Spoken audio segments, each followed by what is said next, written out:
నేను రాయడం ఆపకూడదు, కాబట్టి నువ్వు ఆగకుండా చెప్పాలి అని షరతు విధించాడు.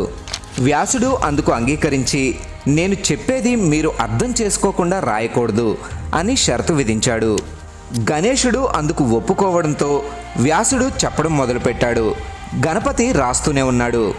అలా రాసేప్పుడు లేఖిని విరిగిపోతే వినాయకుడు తన దంతాన్ని విరిచి దాంతో రాయడం మొదలుపెట్టాడు. ఇంకో 10 రోజుల్లో భారతం రాయడం పూర్తవుతుంది అనగా విశ్రాంతి లేకుండా రాయడం వల్ల వినాయకుడి ఒళ్ళు విపరీతంగా వేడెక్కి ఆయన ఒంటి నుండి పొగలు రావడం మొదలైంది. అది గమనించిన వ్యాసుడి శిష్యుడు వైశంపాయనుడు బంకమట్టిని ప్రతిరోజు వినాయకుడు ఒళ్ళంతా రాసేవాడు. అలా 9 రోజులు గడిచాక 10వ రోజు మహాభారతం రాయడం పూర్తవగానే ఆ 9 రోజులు గణపతి ఒంటికి పూసిన బంకమట్టిని వైశంపాయనుడు నీటితో కడిగాడు. అలా అప్పటి నుండి గణపతి నవరాత్రులు చేయడం ఆనవాయితీగా మారింది.